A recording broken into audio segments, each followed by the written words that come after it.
No. Hey, they've improved things, man. They're recognizing how many people leverage this platform and they getting better at it, baby. God. We gotta be thankful. Let's be thankful around here. That caught me off guard. You should see Steven's face. Hey, man, this is the SEC Connect, man. We got 4 out of the 5 a day. You got me, we got Ty, we got Steven, we got Jay, man. What's going on, folks? Hit that like button. Hit the subscribe button, man. Football season is coming upon us. I think we're about, 50 days short, like prior to the season starting, man. So it's going to be a great year this year. We got a slew of topics.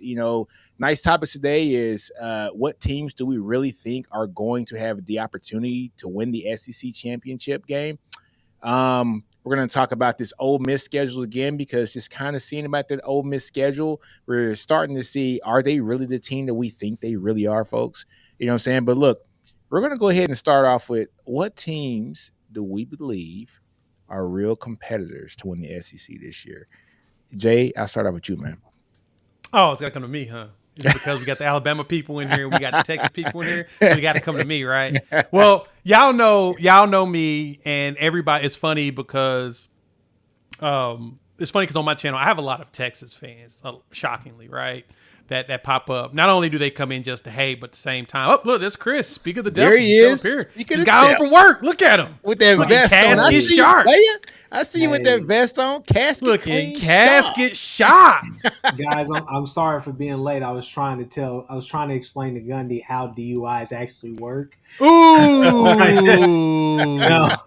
that's a fun. That was one of the dumbest things I've ever seen in my life. Heard in my life. Re-listen to it. I'm just like, yeah, you weren't trying to explain it in any other way besides in the stupidest way possible. Exactly. PG levels of dumb. PG. Levels of dumb. But no. Honestly, I think there's a legitimate for like 5 teams right now. And it'll be surprising for a lot of people, who I'm going to say, because it's dang near chalk, right? I think Georgia, Bama both have a chance. Good amount of players returning to the roster. I'll say it, Texas. I think Texas also has a chance. Look at you.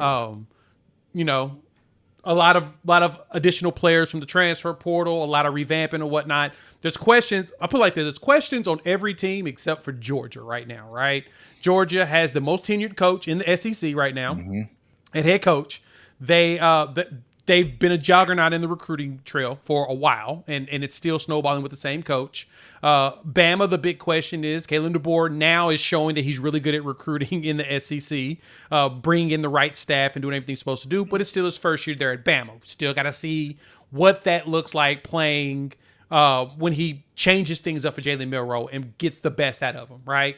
We saw what he did with Penix the first year, and in the second year with Penix exploded, right? So you got questions of, is it going to be the first year with Milroe, or will it have to be a second year to get the explosion that everyone's looking for, right? With Texas, like I said, revamping players, adding new people here and there. So there's a lot of retooling. The offensive line and having the same quarterback really gives Texas a leg up, because that's kind of probably the most critical thing you would need going into a new conference, in a very physical conference, is that type of continuity. So I'm totally there with Texas on that portion of it. 4th on that list, it's kind of weird to say, man, but I think the Lane train might figure something out, right? I think that Lane Kiffin does have a chance to prove all of the doubters wrong. He has to just execute, and that is where I have fear. But at the same time, he found a way to keep the games that he lost last year close. He wasn't getting spanked. It's true. And I thought he was going to get spanked, but he wasn't. So that's kind of shocked me. And the 5th one, go ahead, homer it, man. I think Oklahoma does have a chance. And I say that for one reason. The SEC has a tradition of the defensive teams beat the crap out of everybody, right? We saw that Ole Miss, Missouri, Tennessee, all of them were kicking tail offensively, right? They were looking good last couple of years, just out there just running it, right? As soon as they ran up against Bama or Georgia, that defense shut a lot of that stuff down, right? The one thing I give to Oklahoma, bringing in the 3rd year in a Venables defense that's infamous for getting better in the 3rd year, the build-up, having all of that continuity coming back on that side of the ball, My question is still on offense, right? Still young. And even though we have veteran skills positions, still got that offensive line and quarterback that's got to figure things out. Got a veteran coach that's been doing it for years, so I'm not too concerned, but it still needs to be proven on the field. I can't, no matter what I say to people, no one's going to believe it until it's seen, even though we know certain coaches do certain things and get certain things done. Like, I'm not questioning a Kirby Smart defense right now, right? I wouldn't question that for years. I wouldn't question a Lane Kiffin offense because he's always figured it out, right? That's just what it is, right? Sarkisian's going to figure out the offense. That's what he does. I think that's the thing that helps with Oklahoma with Brent Venables is he's going to figure out that defense like he always does. Be lights out with the build up, right? And so that's the 5. I think Missouri lost a lot of staffers, and he lost players too, man, and players, right? Straight. I mean, look, people are not paying enough attention how big of a loss Schrader's going to be this year. I think. They've lost a lot of components that people don't think about, right? Like it's everybody's focus on Brady Cook and Luther Burden in the wide receiver room, which is really good. Yeah, totally going to give them that. But who's running the ball? Who am I supposed to be threatened by in that position, right? Defensive line, right? There's a lot of questions. There's a lot of youth. And because there's more youth than veteran in some of those, makes me weary. Tennessee, Pierce Jr. is a monster. I mean, we see NCAA believes that he's a monster. The NFL said he's basically the number 1 pick at this point, right? He's top That's 3 what at minimum. At minimum, right? Yeah. But who else is there? Their linebackers are questionable, so is the secondary. Still got a lot of questions there with Tennessee, right? LSU now has Missouri's defensive coordinator and defensive staff, basically. Can they turn that around? And we got to see what Nussmeier looks like, right? I know Ty is a little bit higher on him than most, probably. But you still got those questions about what that's going to look like. So if there's anything, that's the 5 that I pick. Everybody else is just kind of meh as of right now. Hey, Marcus Dent, man, thanks for the $5 shout out, brother. We appreciate that. You got a question, Marcus? Just put it in the chat, man. Steven, how about you, man? So I'm against the grain on this one. So I agree on Georgia, and this is the way I look at it. Do you legitimately, like, when we talk about contenders? Let's cut straight to the point. Are you good enough to get to the SEC championship game? Or are you good enough to win the game? Period. Like there's hot teams, there's teams that look good and all this type of stuff. But at the end of the day, can you get there? And what has history told us about these things? Georgia, there's no questions. I agree with Jay on that point. Texas, I'm high on for the same fact that Jay said. Coach, quarterback combo. They're coming off the playoffs.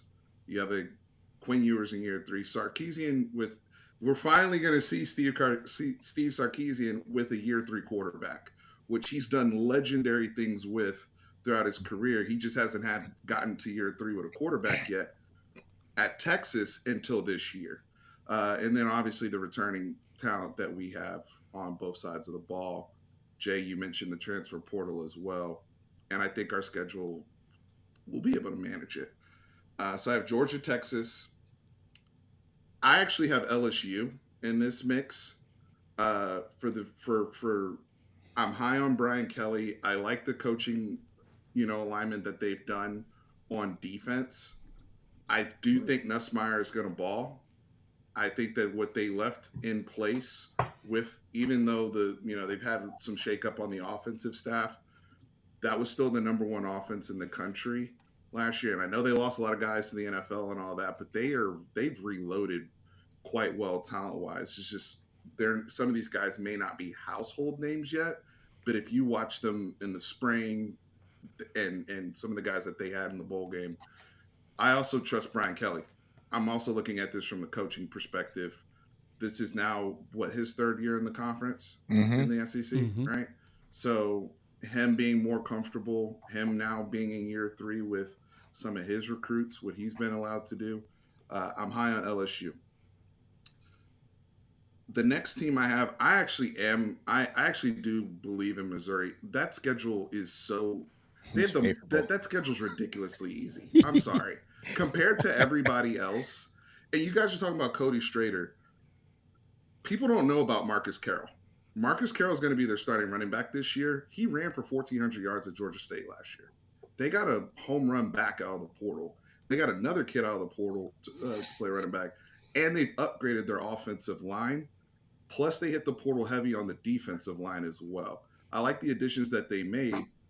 And the thing is, Brady Cook is probably the most underrated QB, arguably in the country, especially considering the fact that he was their second leading rusher last year. He's going to carry a lot of that weight running the football as well. That schedule, again, I mean, it's now or never for Eli Jinkowitz in taking advantage of that. The only other team that I'll mention out of respect is Alabama. And Ty, the reason why I'm hesitant on Bama is because it's Kalen DeBoer's first year. And I do think that if you win a conference like this and your first year as the head coach, the allegations and the doubts about him replacing Nick Saban are completely gone, in my opinion. And I know, but out of respect, with the quarterback coming back, the offensive line that I know Alabama's going to have this year, I'm still in the defense. Mm-hmm. But the thing is, I'm hesitant on it because I'm like, how often do you see a first year coach with, granted, what he did at Washington, go out and just immediately win a conference? That I think that's pretty rare. So those are the teams I have: Bama, Missouri, Texas, Georgia, and LSU. Hey, Steven, I want to, just kind of just have this question answered here. So Marcus Stin says, look, man, what was it, 2012? That's when Missouri made it to the SEC championship their first year or so. I believe can Texas do the same. Look, I think this is different because the offense that was brought in by A&M, and the other Big 12 teams that actually came into the SEC, you see that rampant right now through the SEC. So I think the Big 12 kind of took that by storm once they got into the conference. But now a lot of these offenses kind of mimic each other. Right. So, but if it could be done, two brands like Texas and also OU, who are teams that really build themselves now with the offensive line, with the defensive line, I think they can compete. And I'm not going to say win the SEC the first year, but they really got a good shot at doing it. I completely agree with that, Nino. So the two teams that came over back then was Missouri and Texas A&M. Johnny Manziel immediately won the Heisman. Yeah. Missouri immediately had success. They were running classic Big 12 spread offense back then. Mm-hmm. The SEC, this is a completely different conference now, to Yep. your point. Very true. How many teams are running veer and shoot in the SEC? Multiple people running. 3 or 4, yeah. Long are the days, man, where the SEC has a 250-pound linebacker.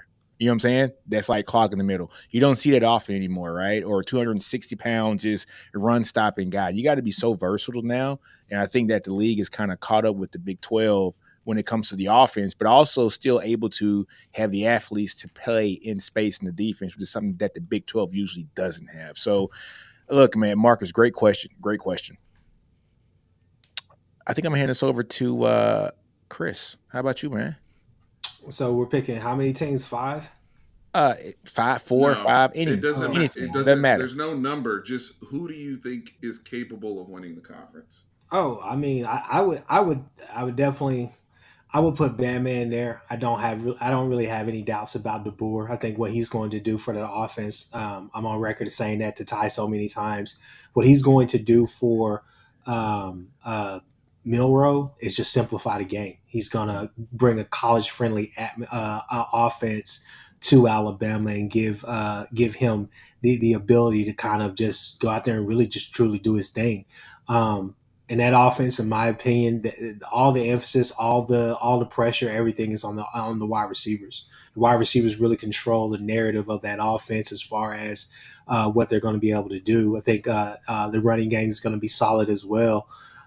Georgia, now I would say I kind of have some. I am worried about Georgia offensively, simply because I know Bowers is not back there. I know that you guys all tell me, oh, well, they got really good recruits at tight end, this and that. But yeah, you don't have. I don't know if you got guys that are running jet sweeps and doing the stuff that he was doing consistently, right? So what do we see this offense go back to without having that centerpiece, and then also having a Lad McConkey out there as well, who was just, I mean, he was always open and he was always reliable. I mean, it's not all the time that you get a receiver that's both, right?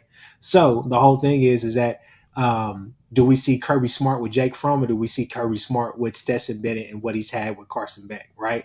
So Mhm. do we see him revert or regress, or do we see him still stay par, or even go over with with Bobo as the OC? So I mean, I think that's the thing. Defensively, you don't doubt them. You know they're just reloading. You know they're going to be fine. But I mean, I'll put them there, but I do have some worries about them. Um, Ole Miss, it's just it's the flip of the coin game, right? Flip of the coin as far as the head coach, who is the OC as well. As far as is he going to really pay attention to detail and get Jackson Dart ready to really go out there and rumble, because those two they go as far as those two go. But also Pete Golding, I think he called a better defense last year, but still at times he kind of left you scratching your head, right? Mhm. I mean, The Ole Miss Georgia is game for there. sure.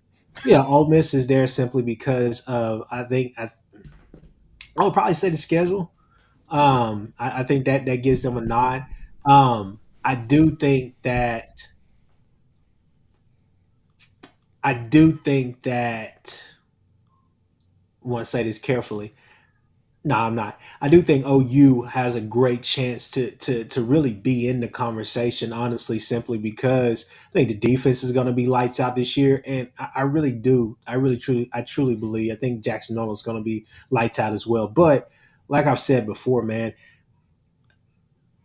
this we've all said it before coming to the SEC. The SEC in 2024 is there are going to be a lot of new things happening. There's going to be a lot of new incumbents, new quarterbacks, new OCs, new this, new that. It's a lot of new faces around, a lot of shuffle faces and stuff. So we got to see how people react. But I think that when you look at that wide receiver room, and then you look at just the skill position for as a whole, if OU can have a run game early on this season, which they didn't have last year, and then also with those receivers, it's going to be hard to stop, because you're not going to be able to just to you're going to have to hope that Jackson Arnold is still falling for those disguise, cover threes, cover two looks or whatnot.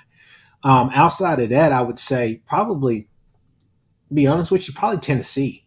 I think Tennessee has a chance to be really good as well this year. But offensively, you guys are not worried about Nico, whereas I'm kind of worried about the wide receiver core, because they don't have that true number one, in my opinion. I think they got Squirrel White, but is he the is he going to be the true number one to really take And the is roof Brew off of McCoy the healthy too? Right. yeah, Brew McCoy too. So I really think those teams. If I had a sleeper, I know I'm gonna take some flack for this, but I keep saying, man, I'm gonna keep preaching it until they prove me wrong. But man, the more and more I look at Texas A&M, I just think, man, offensively, I don't know what they're going to be. I don't trust Weidman all the way, but I do say Colin Klein is there, and Colin Klein he's done more with less. And um, the fact of the matter is that defense is not going anywhere. I think that defense is going to be pretty lights out as well. It's going to be hard to move It's the gonna be ball good. on it. It's You going to be think very Mike? difficult. You think Elko as a first year head coach is going to win the SEC? Or has a potential. I think they have. I think it's a high risk, high reward pick, but I wouldn't be surprised if they hovered around at 9-3 in that first year, simply because he still has a bunch of those 5 stars that we all wanted on our teams. But He is still that has a winning bunch the of them, and I think he's conference? going. I believe in his development, and I know it's short term right now, getting there in December or whatnot, but. I just feel like with the transfers, the guys he's done, I just feel like he fits what they need. And I've always been on record of saying teams like Texas A&M, Miami, LSU, they're just one coach away. They always going to have the players. They're just one coach away that can elevate them, make the right decisions, not be stagnant like Yeah, Jimbo was. yeah, yeah. But no, I mean, Exactly. I just think that defense is going to be. I think that defense is going to be one of the top defenses in the SEC when it's But it all said. was last year too. I think that's my only thing with A&M is their defense showed up last year too. I mean, they showed up. They had a really good defense. Their offensive line, that's their problem. Can Elko turn that offensive line around enough year one to have that team competing and winning games, week in and week out. Last year, defense was great. This year, defense is going to be great. That's not the problem. Can that O-line be healthy enough and be active enough to keep Weigman upright? I think that's the main thing. If Elko wins the SEC in his first year, it's a wrap, dude. Of Texas, Texas A&M has not won a single conference title since 1998. No, right? They'll put a statue up of him. Like he's going to get a $200 million extension. now, to go with trophy? that, yeah, I think Chris isn't off base on that, and I say that for two reasons. One, this isn't Elko's first stint with Texas A&M, right? We was there before. First time head coach. I know what I mean by that. I know what you mean. I'm saying this isn't his first stint in the SEC. It's not his first stint at Texas A&M. He went to Duke and did more with less. And every time we see a coach do more with less like that, they shock us. And he comes back to basically the same guys he recruited to Texas A&M. It's not like he was gone like 8 years. He was gone 2. And some of the guys he recruited, still there. So I like Steve, I get what you're saying. And like I said, but at the same time, I get Chris where they could be a sleeper. The question is, can Elko get it together and actually execute? Don't know. You could sell me on that, Jay, if Elijah Robinson was still in the room. That is true. Well, that defensive line is still there for the most part, besides Walter Nolan. I know, but Elijah, like you talked about the kids he recruited. Can we be real on who recruited the kids there in 2021? Fair, but he was the defensive coordinator there. Yeah, and Nick Williams is up in Syracuse too, ain't he? Yep. That's true. Oh, and look, this is a great comment, man, by Odd Future. This is going to hurt defenses, not only in the SEC, but across the country. Helmet comms is going to hurt defenses across to be able to get plays in fast. That is going to be something special, I think, for offenses. It's going to make it's going to make college football a lot faster than what it already is. Unfortunately. Right? And high scoring like crazy. High scoring like crazy. And this is going to be something that is going to actually hit defenses and make them take a step back, I think. So now the only counter to that is that how many seconds you get? What, 15? 15. I mean, it's still some things you gotta. One person can communicate on offense, one person can communicate on defense, and you have 15 seconds. Yep. Yeah, and the helmet comms thing too. The defensive guys get it too. Yeah. I mean, so some of these high level, you got some NFL DCs. Coaches that are former DCs that will pull a Belichick in the Super Bowl and won't even show you their alignment until there's 15 seconds either. That is true. Like that is true. It goes both ways too. That is true. In terms of comms. Like Anthony Hill was on record of saying he much prefers getting it in his helmet, right? And being able he's gonna be such a problem. Hey, Chris. I didn't even get on here throwing shots at y'all. I ain't even said that about Texas. He's asking, so no Texas? As a team that could potentially win it? Steven didn't pick OU, so I ain't got to pick Texas. Can I say why I didn't pick OU? No, you didn't say why you didn't pick OU. Oh, it was only because of your November. I've been on record about this all the way through. I think your November is crazy. November's wild, and I agree with you. That's the only reason why I didn't pick up. I love your defense. I think they're going to be amazing this year, but I also have questions about Seth Luttrell and what's his name, Finley or whatever, going from Levy. Like, are you better? Is Seth Luttrell an upgrade? I mean, because I think we saw what he did at North Texas too. Questions. It's gonna be interesting. Don't remind me about what he did. Let me tell you, you defended like crazy him at North Texas. No, if you remember, and we can go back to the video, I said I walked out of 3 North Texas games at halftime because I've never seen more undisciplined football in my life. They set the record for most penalties. I swear to God, there were 13 flags in the first quarter, and I came with somebody and I said, I'm gone. Now, should they have fired him? Probably not, because it's UNTJ. And even though they were undisciplined as can be, they were still not awful, right? Like they were better than North Texas usually was. So you are right. You're not wrong. I did defend him. I didn't think he should have been fired. But I also, in defense of Luttrell, I think he's a much better offensive coordinator than he is a head coach, because that North Texas team had, like, if this was an RPG, Yeah. they would have had the discipline stat to like -50. It was terrible. But when we look at North Carolina with Seth Luttrell as the offensive coordinator, those were the Trubisky years, yeah? Like, Not that, and then No, that no, other that it was quarterback that he Marquise had- Williams. Yeah, and that was very Marquise Williams threw for 3,000 yards and yeah, rushed I mean, for almost he's a really over good 700. offensive coordinator. So, yeah. I don't worry about him as an offensive coordinator. I worry about him as a head Yeah, I think they Can I- went can I chime in 11 and just say and they one went thing? 11-1 that season, but lost in the ACC championship game and then lost their bowl game. So He's they a finished solid 11-3. OC. Let me He's a really say solid something. OC. Let me add to that. Is he real better quick. than Jeff Levy? Yes, I don't he's know better, that. he's better than Jeff Lebby. And one of the things I think that you guys will definitely appreciate, you Texas fans especially, game management. Because there was a lot of times, especially, let's just go back to the two games that we lost in the regular season last year to O State and Kansas. You get interceptions late in those games. 4 minutes left on the clock, and then you go out there and have 50-second drives. I'm gonna leave it at that because I don't want to piss Jay off, but I'm just letting y'all know. I mean, it's game, like management, game feel, game flow, knowing that we're not gonna go out here and just we're gonna pound the rock 3 times with a running back that hasn't played all year. I want to throw my pen thinking about that again. Yeah, Thank literally. you, Chris. So, I mean- I'll be right back. I gotta throw some shit. And Also, y'all upgraded because you don't have Ted Roof as well, and his game Yes. management defensively was atrocious. I'll Yeah. never forget when y'all played West Virginia. They have a quarterback that can't throw north and south because they're on quarterback 3. He Yeah. can only go east and west. And It's they let the 4th and flats wide 3. open. And y'all are playing 10 yards off on Yeah. 4th and 3. I was screaming. I was like, this is football 101. And you're like, and of course they get the first down. And so Roof is an addition by subtraction as well. I'll say this before we pass it off to to Ty. Ty. Steven, you were right, and I was wrong.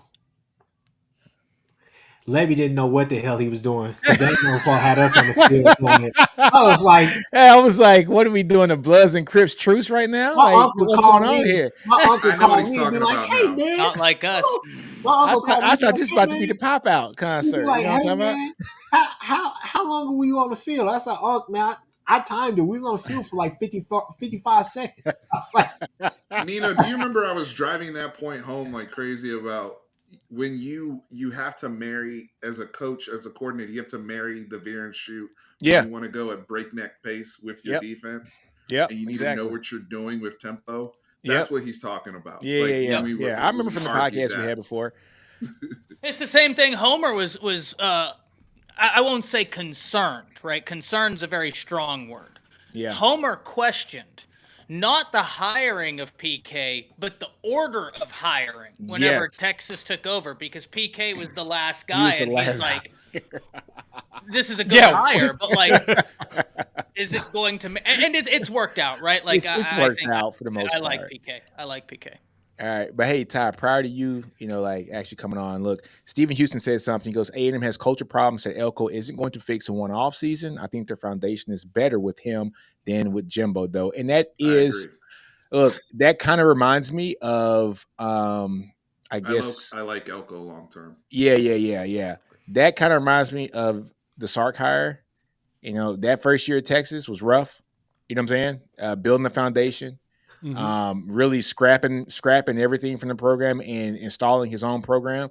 I think that's what Elko's going to do, but I think Elko might have a little bit more success his first year in the Sark.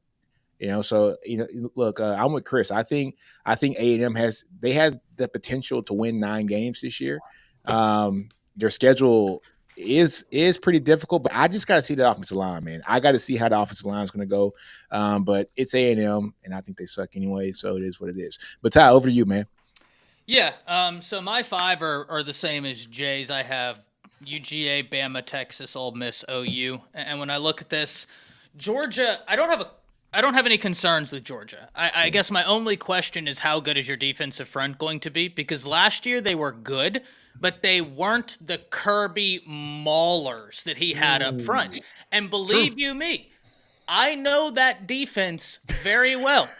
I've watched it my entire life, and there's one thing it has to have: maulers up front. Now, the only reason I can't say I'm worried is because they've now been with Kirby another year. They're gonna get coached up real well, and they have a lot of talent there. So that, like I say, and I think I speak for everybody on this panel. One of the good things about this panel in particular is that you hear a lot of talking media heads. When they say questions, they mean concerns. Everybody on this panel, when we say questions, we mean questions. We'll let you know if we have concerns, right? Like don't get it twisted. I agree. That's a question, not a concern. And when I have a question, I feel like the answer is probably there. On to Bama, Stephen, I don't have the answer to your question, and I think it's an incredibly fair question. And I asked this the other day, and it's not a question I'm asking in order to answer yours. It's a true question. I don't know when the last time a program that was at the place that Bama is got a coach that was just in a national championship. Right? Like, when is the last time we saw a program at the top of college football, their coach retires, and they get a coach? Unprecedented. Yeah, so Yeah. who knows? But the SEC is different. There's no two ways around that. I've told everybody for a while it's different.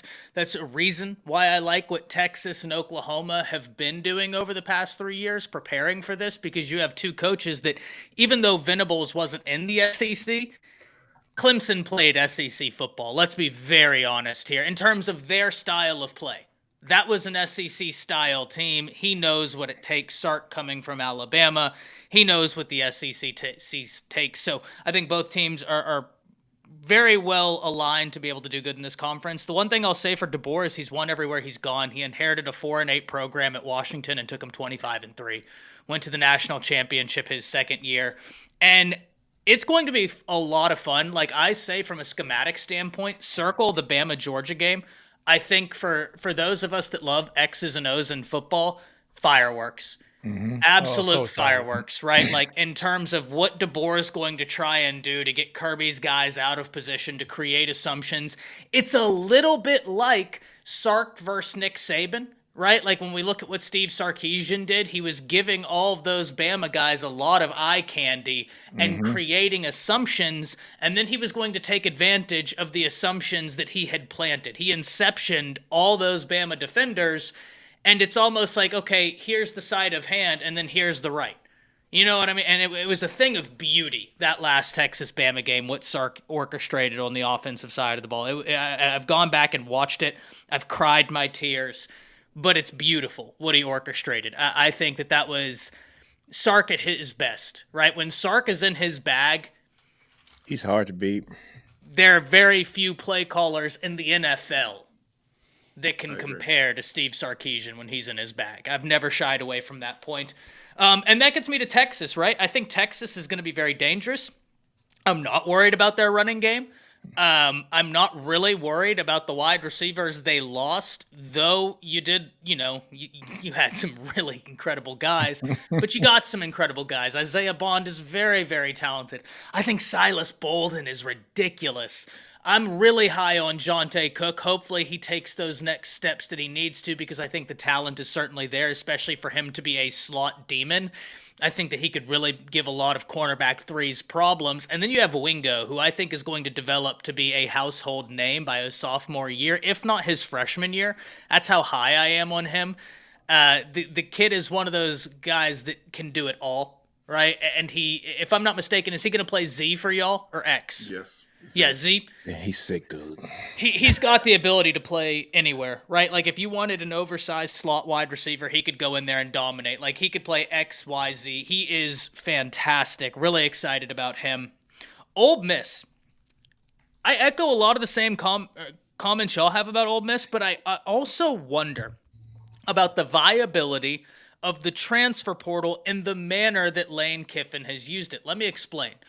The transfer portal is a thing of beauty to use whenever, say, Brent Venables gets to Oklahoma. It's a team that it is not constructed in the manner he needs it to be at all, so he hits the transfer portal to try and start the building blocks early. Got it. Love it. Outside of that, Sark has got a great usage of the transfer portal. Kirby has got a great usage of the transfer portal. Saban, they used it as band-aids. They didn't use it as a construction piece for the roster. They said, okay, here's what we have. Let's band-aid up. Let's go to war. And it worked. Ole Miss isn't like Colorado, where the whole team is built from the transfer portal, but it's also not like Georgia or... And I hate to say this because there's this notion that Ohio State took everyone in the transfer portal. They only got like 7 or 8 guys. Right. It's just the names that they got were astounding. They got They They got got stars. big names. Yeah. They got stars. So even they used it more as a band-aid. I'm very interested in how that's going to play a part. Go ahead, Jay. I was going to add to that what you said. That's where my Lane Kiffin questions come in, is the execution portion of it, right? He has been basically the litmus test on building a team borderline 100% from the portal, right? Recruiting wise, they do decent. We've seen them do decent there, but they're never in the top 5 of the SEC as far as classes go, right? We're now going to see between him, it's like him, Coach Prime, and Dan Lanning are battling to see who can take in the most portal guys that actually play for their team a lot of time, right? And like you said, it's better as a band-aid, which I see that's what Venables, I've noticed he's doing. I'm seeing Sark doing the same. DeBoer did the same thing at Washington, right? There were certain positions he knew he needed to supplement. It's more of a supplement instead of a primary, which we're cool with. You know, Dabo Swinney's going the whole opposite direction where he takes 0 transfer guys, and he's trying to say that I'm going to do this only by recruiting. I don't think that's going to work long-term. I don't know if it's going to work long-term to be getting a whole bunch of transfers and constantly rotating through guys, but it's a very interesting test. And that's why I'm so intrigued with Colorado and Coach Prime, and I'm kind of rooting for him. I want to see if he can really 100%. bring it together. It's fascinating. I'm And same thing with Ole Miss. It's fascinating to see. I think the problem I see with Ole Miss and why I'm so hesitant about the execution portion of it is they took a ton of big name people that we had questions about their work ethic anyway, right? It feels like a lot of those dudes are kind of just like, man, he's great when he feels like playing. Yeah. It feels like he was willing to snatch every single one of those. Yeah, I'll take all 5 of them. You know what? Give me 5. You know what? Add double ice cream on that. I'll do it. Like, man, your stomach ain't going to feel right. Give me more. I just want to see if that hits that way. You know what's crazy, Jay? There was a time whenever Dylan Edwards transferred from Colorado, right? And the Colorado media was like, "Oh, well, we want guys who like aren't going to run from competition, and that's what we're building." Right. And they kept like slandering Dylan Edwards, and they were like, "He doesn't want to have competition, that's why he transferred." And I'm like, "Yeah, and that's why." Like, how can you say that and then in the same turn be like, we're getting this guy from the transfer portal who's also transferring away from his situation? And I was like, your argument isn't can't have it both ways. You know what I'm saying? Yeah. But my last team for my 5th is OU. The only reason OU, and this isn't in any particular order, but the big questions I have for OU, once again, questions, not concern. I don't think the offensive line is going to be bad. You have Bill Beatonbow, right? But how good is it going to be? And the only reason I say that, you don't have Dylan Gabriel anymore. And I think Jackson Arnold's going to be a stud, but he's young. And now he's going up against a league that historically, like Dominic Williams was a monster in the Big 12. You got a lot of Dominic Williams in the SEC. Right? Like, you got a lot of those type of players. Not to say that Dominic Williams won't be a premier dude in the SEC either, but you get my contention here, right? Yes. Like, you have a lot of those guys. It's a big difference getting your quarterback 3.5 seconds to 2 seconds, especially a guy that hasn't had a full year behind him. But I like Jackson Arnold's ability. I like the future of Jackson Arnold. I just think, Jay, y'all have the second hardest schedule in the country. I think Florida's got the hardest schedule. I think y'all probably have the second hardest schedule in the country. they did y'all no favors. And that is my biggest question for Oklahoma. Not something y'all can control, unfortunately, but I do think OU's going to surprise a lot of people. I think they're built for it. I think that the wide receiver room, really, really good. Running back room, really solid. Tight end room, I'm super excited to see. Because I'm wondering who's going to really take the reins and how that looks with Latrell. Once again, not a concern, but I'm excited to see it. LSU. They're not on my list because, guys, I'm going to go ahead and let it be said right now. I'm probably going to have to eat crow on this. I have a lot of questions about LSU. Not the hires they made. I think they made great hires. Mm-hmm. And I'm not worried about LSU in 3 years because I do agree. I think Brian Kelly's a hell of a coach, right? I'd be lying if I said otherwise. I think Nussmeier's going to be fine. I'm not worried about even what they lost at wide receivers. LSU has wide receivers that just pop out every single year, and it's like, okay, Jesus, where did this guy come from? Them and DBs. Them and DBs. It's the defense for me.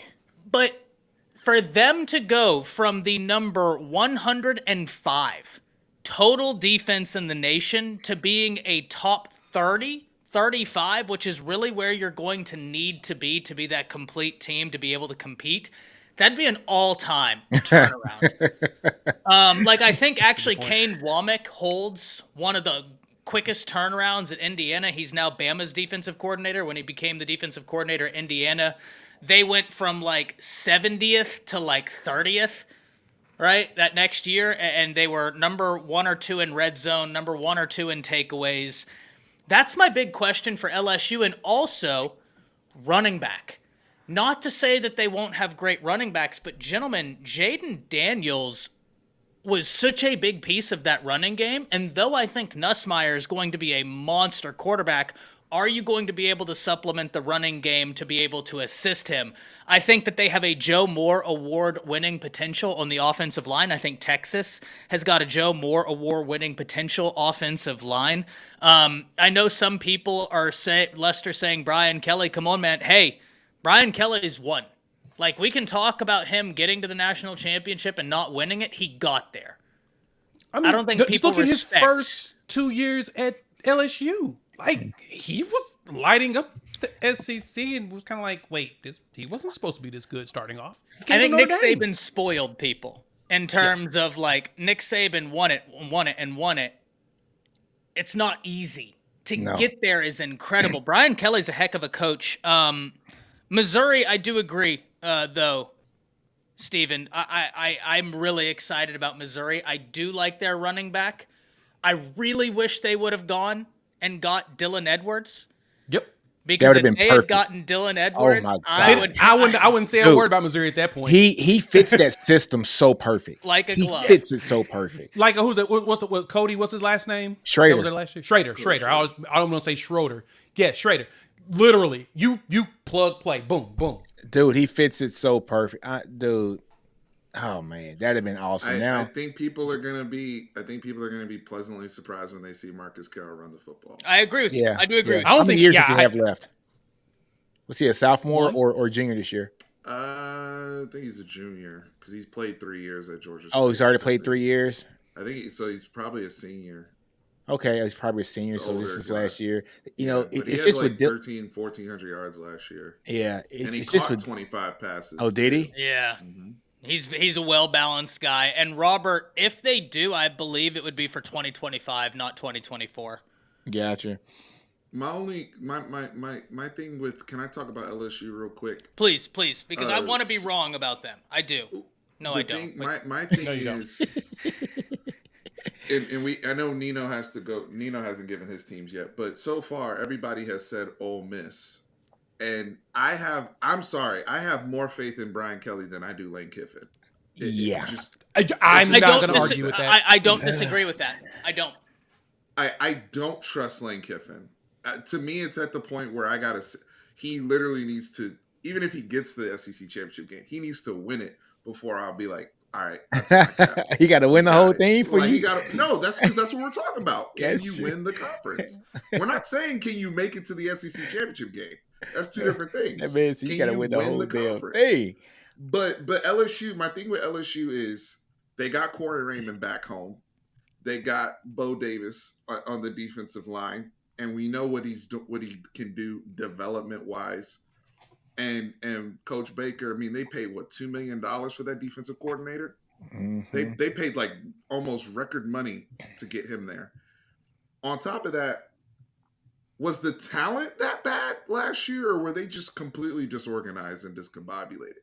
Like how my thing is, I think they have more talent than we realize, and I think like people like Harold Perkins were just lost, but they're not bad players. But that shouldn't happen with Brian Kelly, though. Well, you know, and let me one up you. I don't disagree. They do have good players, but their defensive line, that's an area they're hurting. They struck out on Dominic Williams. They struck out on Simeon Barrow. Mason Taylor is now in the NFL. That's the one area where, because I do agree with you, Kendrick Perkins with this coaching staff, but they do have Bo Davis. Harold Perkins. Not big Kendrick Perkins. Thank you. From Beaumont, Can you imagine a 6'11", 300-pound edge running at you? Boy. Georgia just picked up that exact thing on the offensive line, though. But I did want to address this right here. Chris Simpkins says, if Texas has a Joe Moore potential award-winning offensive line, why aren't you scared of the run game? Chris, what I was saying when I said I'm not worried about Texas's run game, I'm not worried about them taking a step back, even though they lost an incredible running back to the NFL. I think the running back room has got plenty of names. And it's Sark. I'm not worried about them being bad. They're going to be very good. That's my fault. That's what I meant by that. Yeah, exactly. It's going to be interesting, man. I said Kendrick Perkins. Stupid. Kendrick Perkins. Beaumont Olsen's finest, baby. I remember watching him in high school play basketball. Nino, all right, Nino, have like who you 10 got? minutes. We need to get your teams. All right, so my teams, man. Okay, Georgia first off, but a great comment, from somebody saying that Georgia doesn't have the luxury of having the SEC East schedule. They got a pretty tough schedule this year. They do. You know That's a good point. That schedule was John Light last year. It was. That's a good point. He said John Light. What's it? Bishop Sycamore schedule kind of, you know what I'm saying? He said John Light. Wow, that's good. John Light. They didn't even make the playoffs. I'm just saying. That's good. That's good. That's good. The boys had a Bishop Sycamore schedule last year. Good. So I think that their schedule is going to be a lot tougher than what they've seen over the past 10 years, man. So it's going to be interesting. It should be very interesting to see how they adapt to having a tougher SEC schedule going forward. So, but look, in Kirby, I trust right now. So, Kirby's going to have to completely fail and just fall off of the radar for me to not trust Kirby. So he's done his thing, right? Next team I got is Texas, of course. I think Texas having a great offensive line, great offense. I'm not worried about the wide receivers. I'm not worried about the running backs. What I am worried about with Texas is the defensive line. And we shall see, is there going to be a line by some kind of committee? But there are no kidding war daddies on that line right now. But I said the same thing last year. Well, I didn't say the same thing last year. People said it last year that there were no war daddies, and Texas has a guy go in the first round and also a guy go in the second round, right? But I am worried about the defensive line and just what that defensive line can do in the SEC this year. So that's my hiccup with them. My third team, guys, I like Bama, and I've been saying this for the last month, and Ty can back me up on this. I'm telling you, Jalen Milroe is going to have a hell of a season this year. I can back you up too. He folks, look, I'm going to scream this to the highest mountain, and until it doesn't happen. Jalen Milroe has a competent OC and a competent, offensive game plan in his pocket this year. He did all that last year with Tommy Reese as his OC, and it looked like a very incompetent offense last year, folks. I mean, let's just keep it real. Let's keep it honest. So Kalen DeBoer is going to have that offense jiving, with him. I like Milroe in that offense. Look, I like Bama. Bama just has talent. I mean, look, Kalen came into a situation where he is going to have a loaded roster, right? He has a loaded roster, and having a guy like Milroe on that roster, being the leader of that team, is going to be outstanding. I got Bama in there as well. My fourth team, folks, I like Missouri. Just looking at their schedule, they don't have a tough SEC schedule. They don't at all. You know, and They so got that Georgia schedule from last year. they got They had that schedule they SEC. had last year. That cakewalk they had last year too. Yeah, I mean, look, man, I'm looking at their schedule right now, and look, Murray State, Buffalo, Boston College, Vanderbilt, then Texas A&M. But they got a bye week before that, right? So they got a chance to open it up against Texas A&M at Cal Field, though. Then they go to UMass, so pretty much a bye week. Then they go to Auburn. No, I'm sorry, they have Auburn come to them. I think it can be a tricky game, but I don't think Auburn's going to be that difficult for them next year. Bama's the one, right? So you got Texas A&M, you got Bama, and then you got an off week, and then you got OU, right? And so they got 3 games, I think, in that stretch that are losable games. But if they lose one of those games and come out and have a 10-2 season, they're in the thick of things to play for the SEC championship game, man. And they can look up and win 2 of those games. They could beat, A&M at Cal Field. They could beat Alabama in Tuscaloosa, in T-Town, right? They could beat OU at Missouri, right? And so I think that their schedule lends very well for them. My other team, and everybody's talked about this too, Ole Miss, man.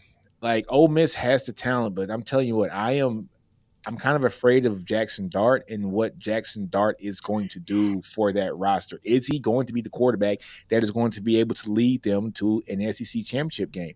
They lost 2 games last year, but those are 2 games against some really damn good competition.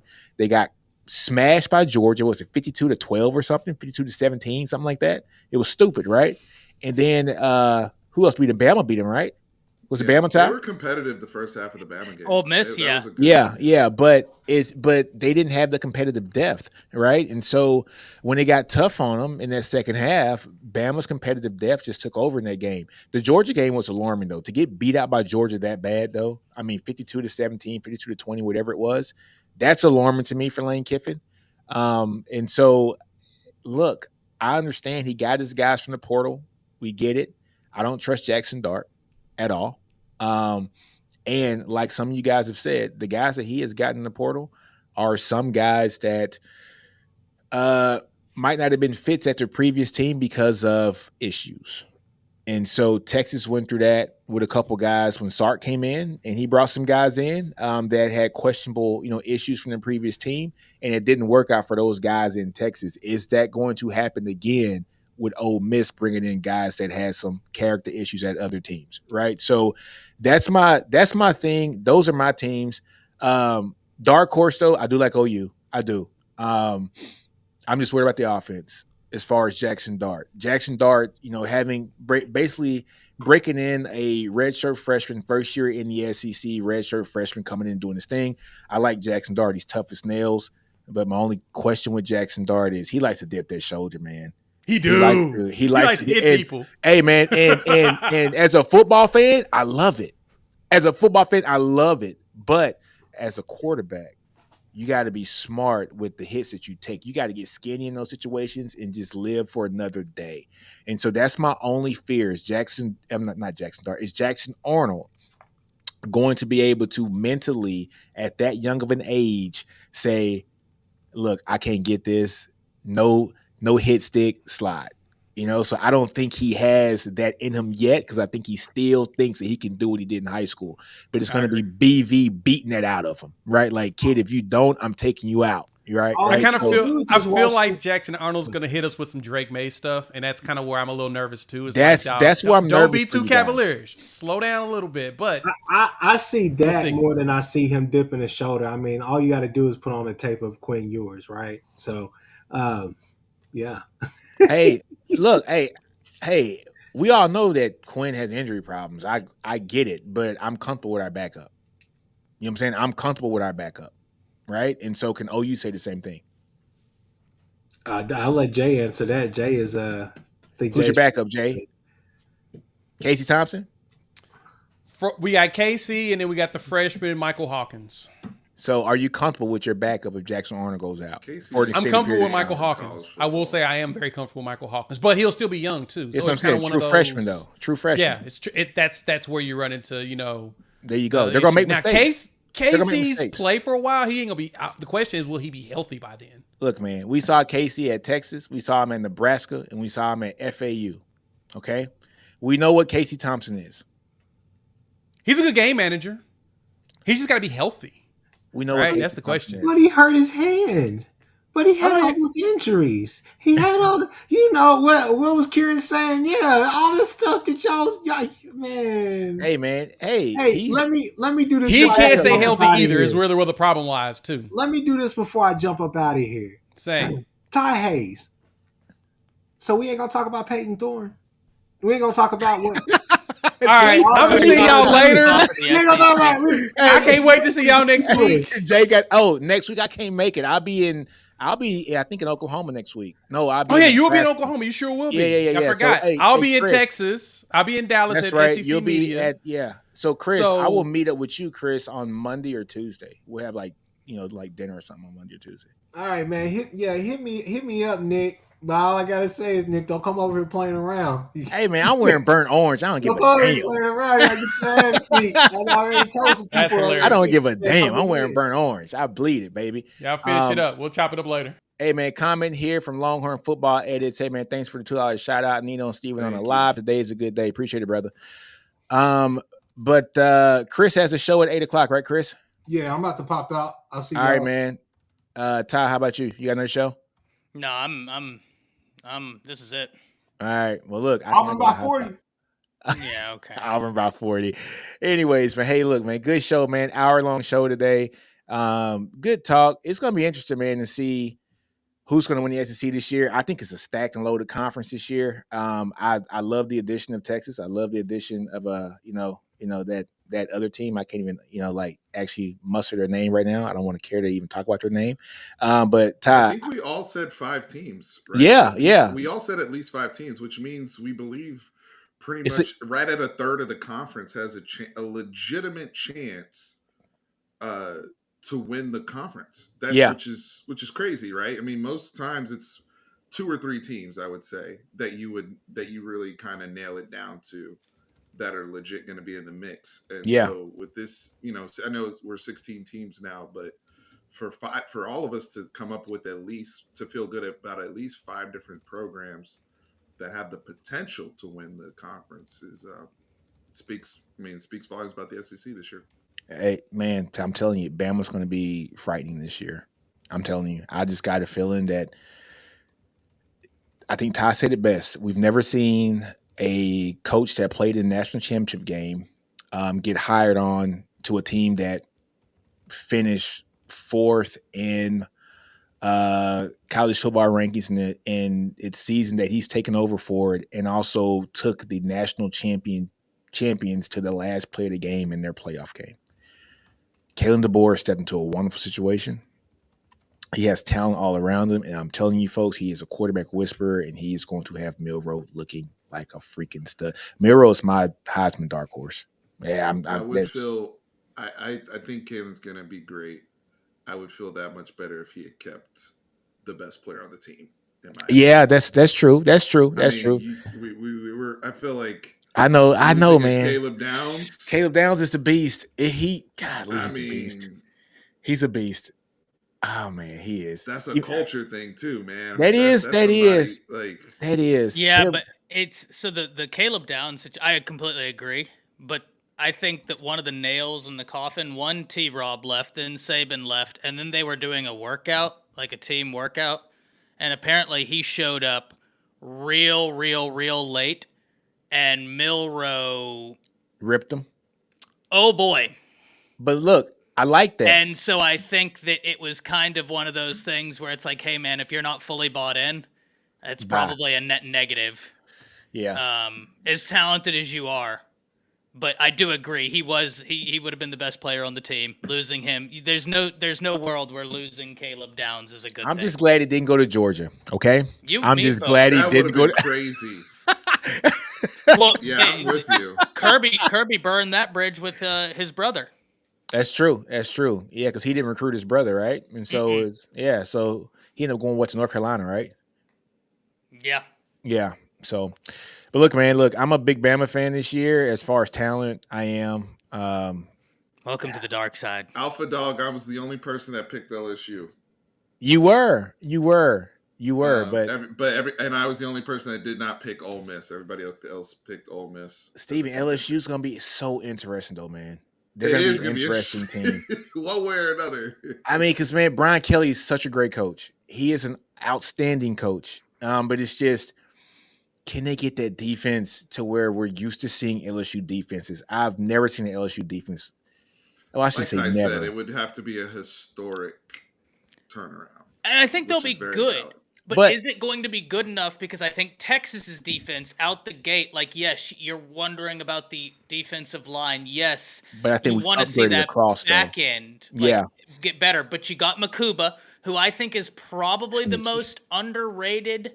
Bro, I think that there's a principled argument that's OU and Texas each got an addition out the transfer portal that nobody talks about, and for the life of me, I can't figure out why. For y'all, Makuba, and for them, Sam Franklin, the running back, who put up monster numbers. Like, the guy is freaky.